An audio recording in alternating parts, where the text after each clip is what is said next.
ఆ నాకు తెలిసి ఈ అయితారన్నాడు అందరు చేపలు తెచ్చుకొని వండుకుంటారచ్చు, కొందరైతే రేపే తెచ్చుకొని తింటారేమో.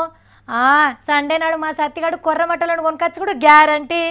ఆగో గదేంది, ఇప్పుడేమన్నా మృగశిర కార్తనా చేపలు తెచ్చుకోనీకి తిననీకి, లేకుంటే రేట్లు గిట్ల అగ్గువైనాయా అని అడుగుతున్నారులే.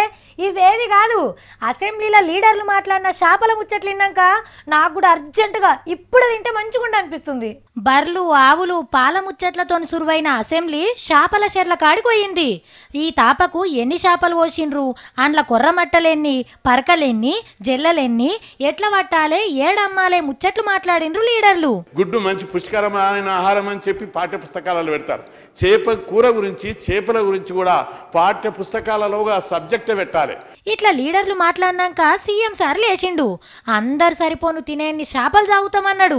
4.5 నుంచి 5.5 వేల కోట్ల రూపాయల చేపలు తెలంగాణలో ఉత్పత్తి చేసే ఆస్కారం ఉంది మనకు.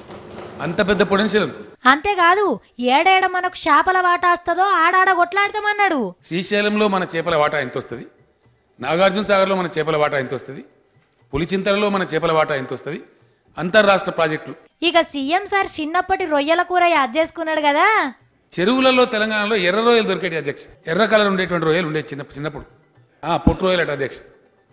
అది దానిలో చింతశీగురు శనగపప్పు వేసి వండితే బ్రహ్మాండంగా అద్భుతమైనటువంటి టేస్ట్తోని నేను తిన్నా అధ్యక్ష చిన్నప్పుడు. మళ్ళా అసొంటి రోజులు వస్తాయంటవా సారు? మళ్ళా ఎర్ర రొయ్యలు, మన చిన్నతనంలో చూసిన ఎర్ర రొయ్యలు తెలంగాణలోని ప్రతి చెరువులో ప్రతి కుంటలో పెరిగే విధంగా ఈ మన అన్ని కూడా మన సిస్టమ్ అంతా కూడా నిండి ఉంటుంది అధ్యక్ష.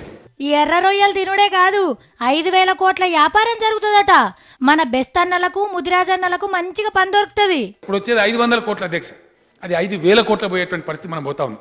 10 ఫోల్డ్స్ పెరగబోతా ఉంది. కాబట్టి అందరికి దానిలో ఉపాధి దొరుకుతుంది, అద్భుతమైనటువంటి అవకాశాలు దొరుకుతాయి.